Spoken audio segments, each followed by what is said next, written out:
Most people think Amazon won because Jeff Bezos got lucky. He didn't. He followed a system and he wrote it down for over 20 years in every single letter he sent his shareholders. My guest today, Steve Anderson, read all of them. Then he pulled out 14 growth principles that explain how a company that lost money for a decade became one of the most valuable on earth.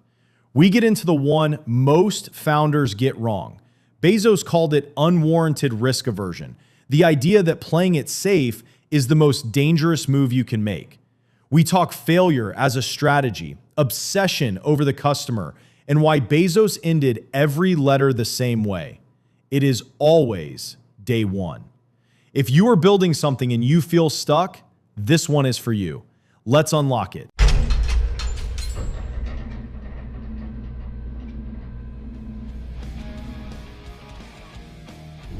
So Steve, welcome to the show.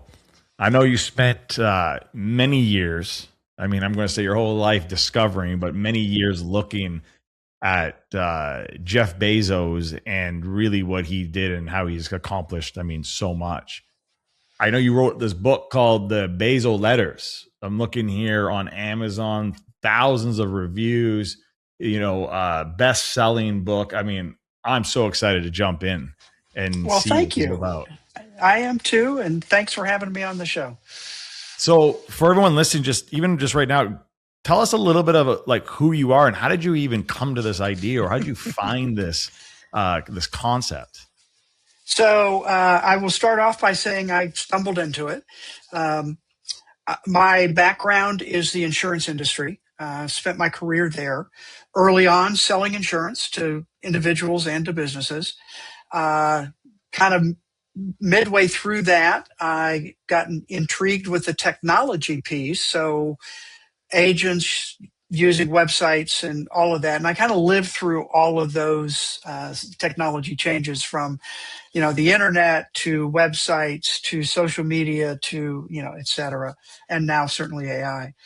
But along the way, I was consulting with insurance agents, and I think we all realize that technology continues to develop really rapidly, more so now than ever, I would say. But even 20 years ago, it seemed fast. And so I started this idea, thinking about this idea that the biggest risk businesses face is actually not taking enough risk. Sitting back, let me wait a few years. I don't know if this internet's going to be anything. Let me just, and at that time you could do that. Certainly today, much, much harder. So I started looking at companies in general, and something I did pretty effectively, I would say, is look outside the insurance industry for ideas and trends and where things are going. Because the insurance industry tends to be very conservative and slow to adopt. So looked at companies that had once been very successful and were gone, out of business. And companies that had been successful and continue to be successful, and trying to understand what's the difference, why one company did this and the other company wasn't able to. During that research, came across Amazon, had sort of heard and read maybe one or two of the letters to shareholders that Jeff Bezos wrote about Amazon, but started getting deeper. And at one point, read every letter that he had published to that point, probably through that, at this point, it was probably 2017, and read them one after the other as a narrative, and realized there were trends that he talked about in the letters. And really the trends that caught my attention were how he grew Amazon and how Amazon was able to be successful and continue to be successful. So that's the kind of what the hook that got me. And then I had this brilliant idea to create a lead gen, right? Here's some great takeaways from Jeff Bezos. I don't even know if he was a billionaire at that point, probably, but obviously successful. Amazon continues to grow. Here's some things you can learn wherever you are in your business journey, from startup to 50 employees to 500 employees, et cetera. And so I created a one-page executive summary of all the letters to that point. Fortunately, my wife is in the book publishing business. And so I was pretty excited about this. I thought, this is really interesting to me. And I showed it to her, and she looked at it and said, this isn't a lead gen. This isn't a giveaway. This is a book. And so that moment was actually my oh shit moment, which was, oh, I don't know how to write a book. And she sort of said, well, I do. You come up with the ideas. We'll, work on this together. And so that was the start of a probably 1.5 to 2 year process of actually figuring out what the principles would be, how they apply, research and all of that kind of stuff that went into the manuscript. And I said I accidentally stepped into it. I had no conception of what it would become and has become. You mentioned bestseller, Wall Street Journal, USA Today debuted on their bestseller list, and it's been translated into 21 languages. And as you said, lots of reviews, and I still am sort of surprised. Why me? There are a lot of smart people in the world, but I had the right combination. And I think one of the hooks that's different about this book is that view of risk, right? So the insurance industry is all about reducing risk, mitigating risk, transferring risk. And I was saying you need to take more risk. Very counterintuitive, certainly for me in the industry, but I think for people in general who often are very risk averse. And there's a phrase Bezos uses that I still like a lot, which is unwarranted risk aversion, right? So anyway, well, you can wind me up, and I can keep going. So you're going to have to interrupt me. So yeah, I don't think it's anyway. I think it's very important. So unwanted risk aversion, I think, is what you said. Well, yes. I mean, let's start there. Like, what did that mean to Jeff Bezos? Where did that, like, how did you even find that in all these letters? So just to recap, because I just want everyone to understand, you went and researched and found, I don't even know how you find this, but you found every letter Jeff Bezos wrote to the shareholders, to the board, and you then got, I'm going to say, you got deep into it and really analyzed and studied these letters and started seeing trends and started seeing what was actually going on as Jeff was writing these, and you can see probably the evolution of the company of what he was writing. So you kind of went deep into that, and then built a book around it called the Bezos Letters. And from the Bezos Letters, there came, I believe, 14 business principles or 14 Jeff Bezos I call them principles? Growth principles. Yeah, 14 growth principles on, how Bezos grew Amazon to what it is today. And I think again, I always try and emphasize, regardless of where you are in business, these are principles that are principles, which means they're long term. They're not kind of flash in the pan marketing hacks and things like that. But they are principles. And the more I talk to business owners of all sizes, it resonates with people. Now they're not all easy to implement, and that's part of the work that goes into it. But if you feel stuck as a business owner, if you're growing but not enough, or these are ideas that can help you get unstuck, is the way I would say it. So back to my question of the first, as I don't know if that was a principle or not, but you were talking about not having the fear and being able to be a little go in and be unwarranted risk adverse, I think is what you said. Yep. Was that a principle, or is that something that you've kind of saw within the letters and saw within the well, I would say first I saw it in the letters, and how it shows up is from the very beginning. So the first letter he wrote when Amazon went public was 1997. And he had kind of three main sections in that letter. And some of the principles grew out of that. But one of the common threads throughout the letters, and started from the very beginning, was this idea that Bezos, knew we needed to experiment in order to invent on behalf of the customer. And those words, experimentation and invention, and on behalf of the customer, are really kind of key ideas. What he said is that if you're going to experiment, you're going to fail, right? Because if you know the experiment's going to work, it's not an experiment. So you have to, as a business owner, be willing to suffer the failures to find the wins. So that idea became my first principle, which I call encourage successful failure. Okay. So the structure or the framework is 4 cycles: test, build, accelerate, and scale. And the principles fit into those 4 cycles.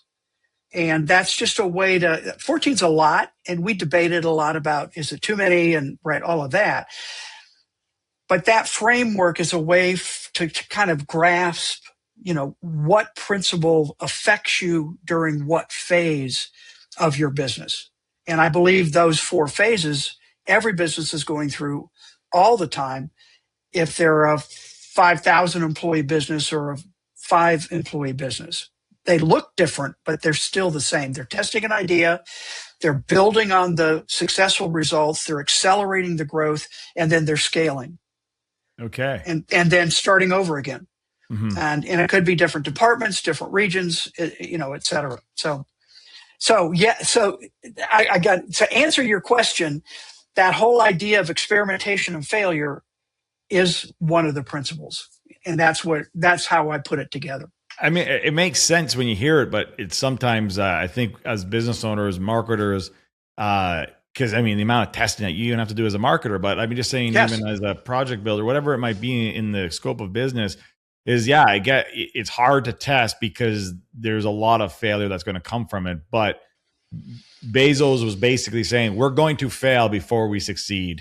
If you're on this board, get ready, which I love because it's also setting him up as well as, why is this not happening? It's like, hey, and they got to buy in and they got to trust. And, I'm sure they've had, I know they've had trillions of dollars of failures before they've had their, their successes. So that's interesting. So test. He said it in 1997. We are going to basically test. We're going to trial. We're going to keep figuring it out. What I love at the end, you said something was either for the customer or by the customer. It was, or like to support the customer. So customer was always kind of the forefront is in his mind. Yeah. And that's another principle, which when Bezos talked about it in the 97 letter, he said, we will obsess over customers. And so my principle, growth, is obsess over customers. And, this was an interesting principle because most businesses go, well, I take care of my customers, or I have good customer service, or I've mapped out a good customer journey. But there's a different flavor or connotation when you talk about obsess over customers. And I don't see many businesses obsessing over customers. Now, if you're listening to this and you're buying from Amazon, there's a reason. And that reason is they obsess over customers, meaning they're always looking for lower prices, they're always trying faster delivery, and they're always building more selection. And those are 3 customer pillars that Amazon has put in place and continues to grow. But this whole idea of obsessing, and it can have negative connotations, right? If someone's obsessive, they've gone too far. But can you go too far when you're taking care of the customer? I don't think you can, right? I think that I don't think there is a line for that, truly. And it's interesting because you said they're always looking, they're always trying to build, but I think there's also, I could be wrong, but they're also retaining. And what I mean by that is, you ever try to return something with Amazon? Mm-hmm. You ever had a hard time doing it? Not often. Never for me. I mean, I've returned one product that was bought like 2 years ago, and then they sent it again and it broke a year later, and they let me return that product. And then they finally said, you know what? Let's just give you the full refund back. Yeah. I used the product for like 3 years, and I was willing to buy a new product, but it was like $150 thing. But guess what? The next day I bought more things off Amazon. I actually try to find products that you'd buy on a normal regular website on Amazon, because I know the refund policy and the process to refund is going to be the easiest there is. So, and I think that's a point too. I mean, in my mind, that always goes to how much friction do you have currently as a business owner with your customers? What do you make them jump through? What hoops? That's all friction. Amazon is obsessive over removing friction, and that's just what you described. So I want to ask, I kind of want to go deeper here, because we're going to learn more about the principles, but I kind of want to go deeper in the psychology. If you picked up any, like, what was he really saying? What was he really thinking? Were there moments when you were reading letters that seemed more panicky or more, let's say, less on the vision and more maybe about not, like, was there times that he deviate from what the mission was, maybe because it was lack of resources or lack of money or things were happening in the economy and he was just trying to, save the company before it exploded? Or were the letters always just the same tone? No, they weren't. And when you say that, I'm thinking it's the 2001 or 2002 letter when the internet bubble burst and Amazon stock went, and I can't quote the numbers. I'd have to look them up, but something like $81 a share to $6. And he started his letter with, ouch. It's been a brutal year. So I think he was on it. Again, he's CEO of a growing, large, publicly traded company. There are parameters around that. And at the same time, I always felt like he was being real, or being who he is. I think he was pretty optimistic. I think he had an interesting innate ability to look into the future. And really two examples of that. One is just seeing the internet. So the whole origin story with Amazon is he was a financial analyst in New York City and kept hearing about internet and how fast its use was growing. And he started asking himself the question, could it be used to sell stuff? And he said, yes, it will be.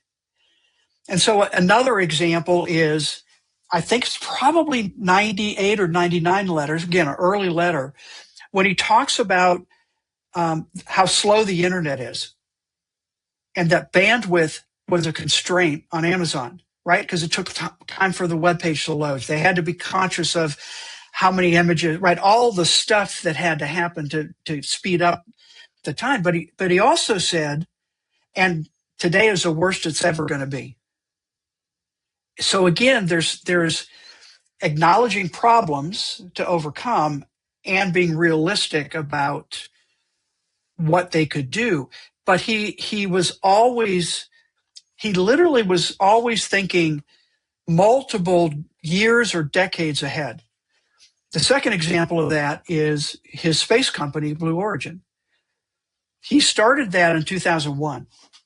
He had a long-term vision. In fact, he was valedictorian of his high school class in Miami, and his valedictorian speech was how manufacturing would be moved to space so people could come back to the Earth as a national park and visit. Again, so long-term vision and the willingness to continue to step by step move toward that vision. Now look at Blue Origin, right? Again, reusable rockets and, interesting competition there between Musk and Bezos and right, all of that. But now Amazon, is launching satellites and has created what is now called Amazon LEO, LEO, which for low Earth orbit satellite constellations for high-speed internet communication. They've been working on that for years.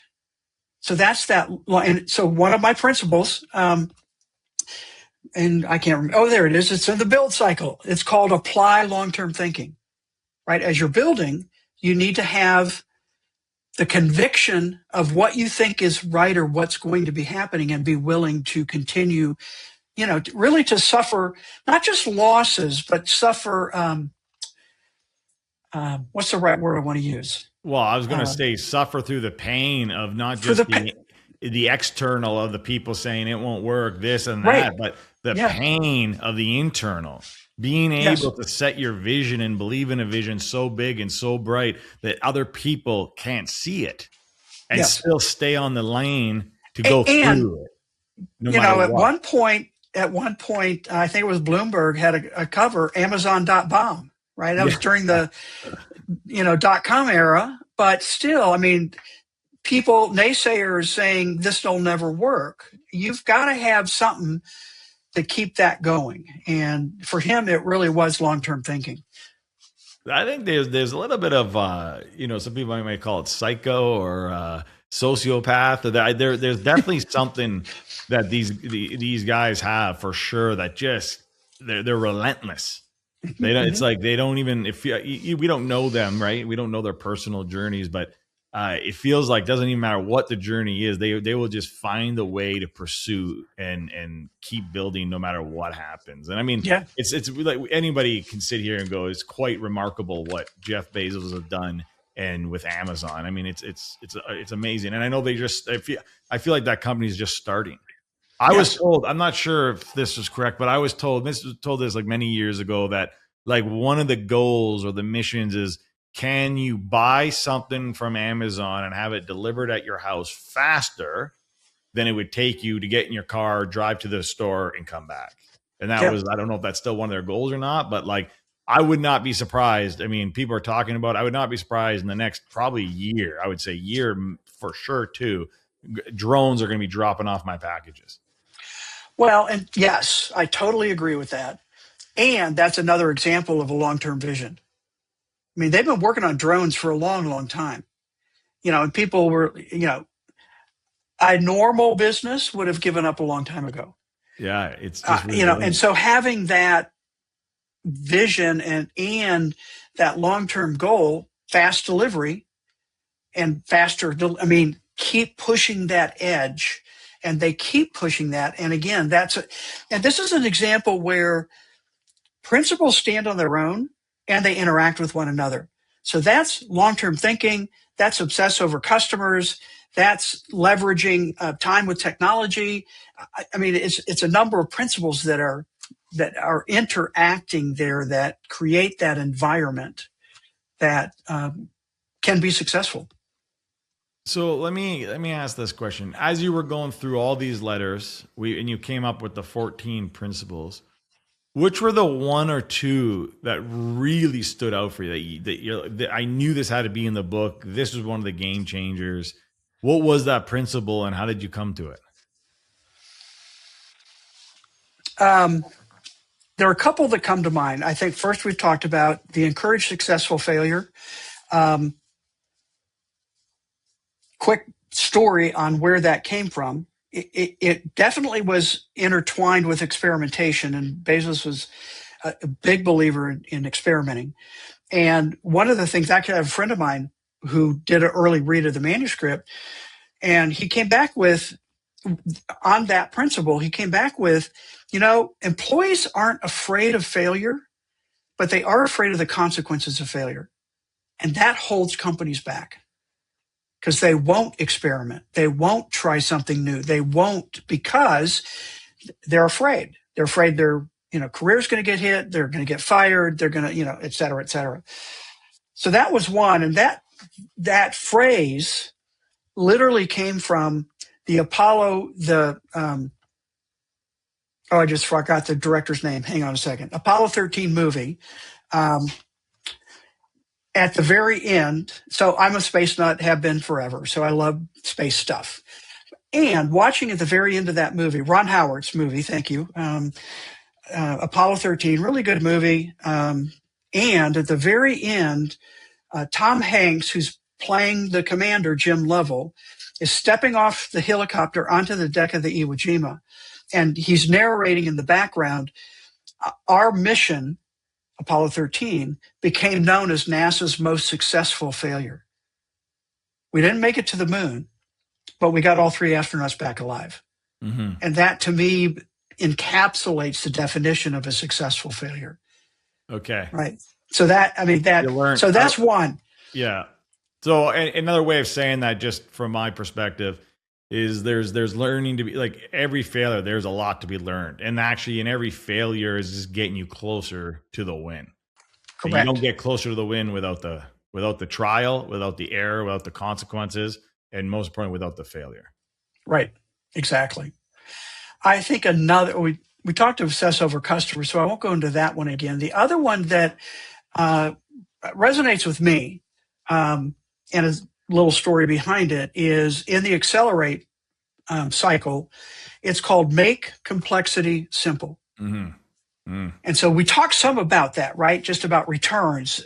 Can be, most places it's complex for the customer, certainly. At Amazon, it's less so. So they make complexity simple. That came from I was listening to NPR radio interviewing when Amazon bought a company called PillPack, which was a pharmacy company a mail order pharmacy company that specialized in patients who had multiple medications per day. And they created a process to package in a little plastic, little plastic, by date and by time, morning, noon, 12, whatever. And then just pop them up and eat them. And you just opened them and take them. You didn't have to use the pill boxes and all of that kind of stuff. So Amazon bought them. One of their first forays into that, pharmacy, healthcare, et cetera. One of the CEOs of the established pharmacy company, I think it was Walgreens, but I have to look that up again. He was being interviewed and was asked about, how does this affect you, Amazon getting into the pharmacy business? And there had been a bit of a trend of kind of the Amazon effect, right? And the CEO said, yeah, I'm not really worried about Amazon because it's more complex than they realize. And I thought, I literally said, I remember this. I said out loud in my car, I was alone, but I said, that's what Amazon does, is they make complexity simple. Mm-hmm. And so again, how do I say this? Experience, how I kind of put these ideas together, ended up with, the book and then the framework of the growth principles. From the letters. Now, we talked a lot about what was in those letters, and we don't want to give all the principles away. That's the whole point. You got to get the book to really get the principles. But was there things that you saw in the letters, even maybe going through the journey of building the book, where we're not talking, like that didn't maybe make the book, that maybe should have made the book, and or things that you saw with those letters that, like, what was he not saying? I think we talked about this before the show. I was like, I want to understand, like, what was he not saying in these letters? Because these letters, again, I'm assuming, just for the audience, like, you're writing letters to a board where at this point, I'm going to assume Amazon's losing multiple millions. If people don't understand, like, Amazon was losing multiple millions of dollars a month. Yeah. Especially the first 10, 15 years. Profit was negative. And how are you writing, and what are you writing to these people who are still dumping in money, the board, that they have the pressure from everyone else, and you have one guy that's still sitting on the vision? Like, what was he not saying in those letters indirectly? A couple things come to mind, and he ended up addressing them later. So let me, what's coming to mind is employees, and really more specifically, fulfillment center employees, the warehouse workers. Lots of stories of, what's the right word? Tough working conditions, their drivers not being able to take breaks, things like that. And early on, even in that, I think the 98 letter, he talked about the importance of employees and hiring the right employees in order for Amazon to be successful. But he also said, this is a tough place to work. We have a vision. And here's how he phrased it. we are building something great, something we can tell our grandchildren about. Part of that translated into pushing for faster, and maybe not, certainly early on, maybe not taking as much time or effort or thought into how do we better treat our warehouse employees. Now, I think because of pushback, responding to some of that, they actually, so Amazon had 14 leadership principles that are different than my growth principles, but there's some overlap. But they added 2 more just before he steps aside as CEO. And they, one of them was, Amazon will be the best and safest place for an employee to work in the world. So that, and again, for them, leadership principles are core, to who the organization is. So that was a different focus. I think there's still legacy kind of thoughts. I mean, one of the pushbacks I get talking about the book is, yeah, but he treats his employees like crap. Well, that's what I was thinking. I didn't want to say it, but like from my understanding, they're actually not the greatest working conditions. They're actually unsafe working conditions. And I know there's safety regulations that are different in North America to other countries as well. And he can only control so much in those safety, as a business owner, he can only control so much at that level. But from my understanding, it wasn't actually the safest and most fruitful place to work. And I'm going to go back to customer obsession, because that's one of the things you have to be aware of. If you're obsessing over customers and speed is the measure of that obsession, then you're going to push employees harder and harder and harder. And warehouse employees get health care on day one. They have what's called career choice. So Amazon will pay now, it used to be 90%, now it's 100% of tuition for schooling. I'll say that. And it doesn't have to be related to their job. It could be, they'll pay for a nursing degree. Interesting. Right. So, yeah. And again, that emphasis on safety.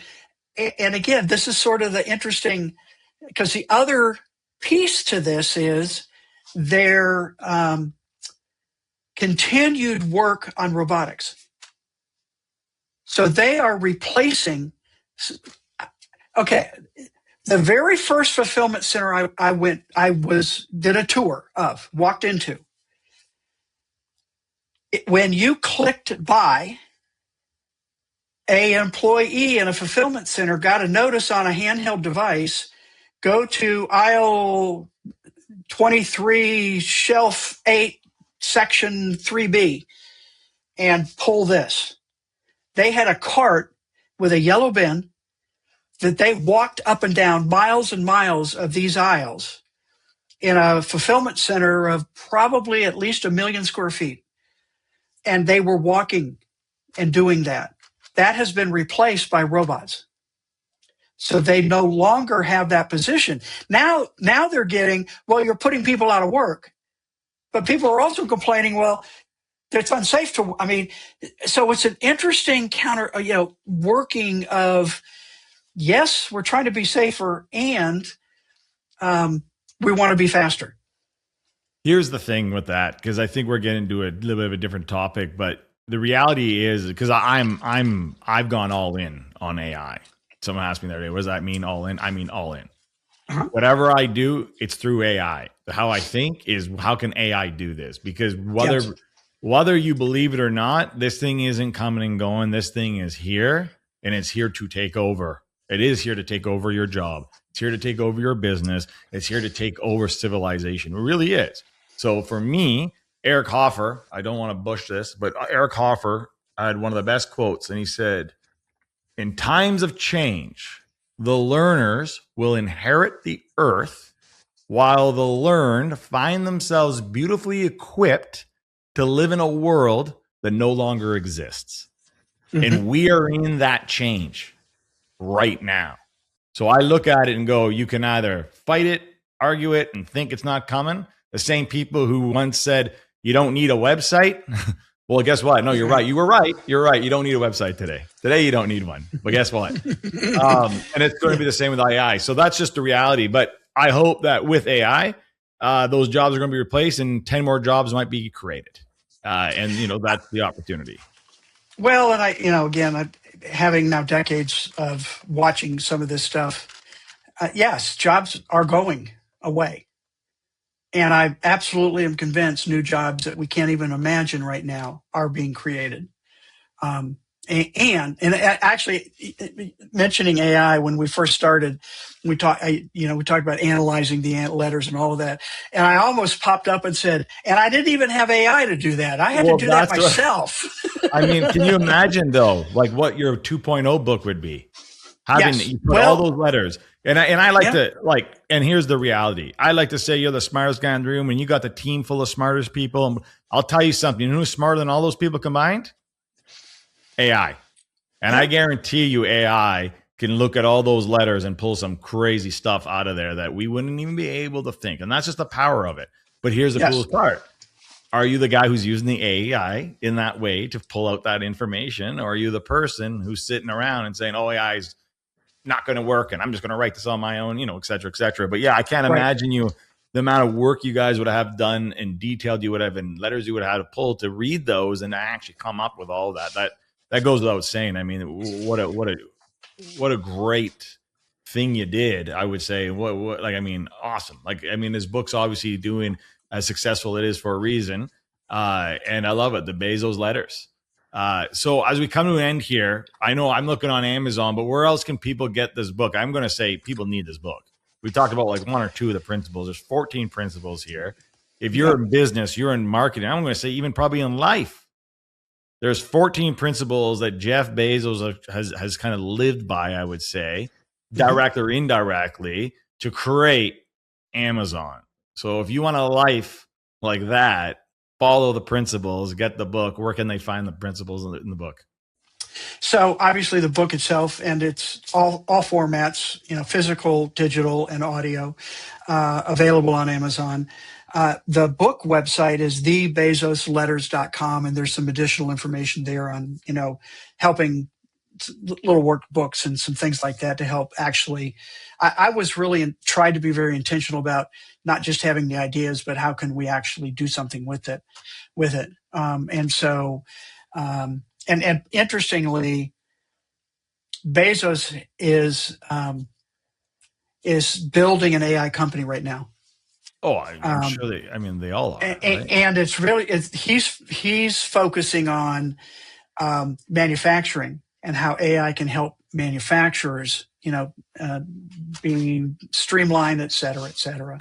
Well, I think it's already happening. I know that they're working on robots right now. They put them in, I believe, I forget what it was. It was like the BMW plant, and they put that same robot into like a food manufacturing plant, and the robot did the job of like 10 employees, more efficient, more effective. And I mean, that's the scary thing, right? Like that's the jobs, robots and AI is going to take over. I got one deep question for you.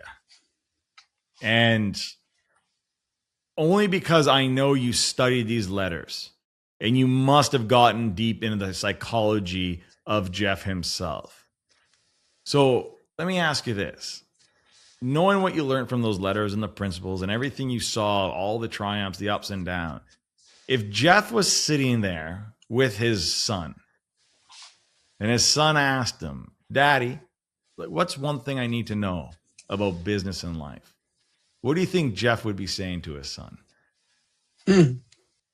There's so many things I think he would say. I think I would distill it down to don't be afraid to experiment. Have a long-term vision, understand where you want to go, and believe it's always day one. So we didn't talk about that principle. That's the last one. But he ended every single letter he wrote with some version of it's still day one, it's always day one. And day one is a mindset of the excitement when you first open the doors to your business, whatever that looked like for you. That excitement of helping customers, having something to do, that.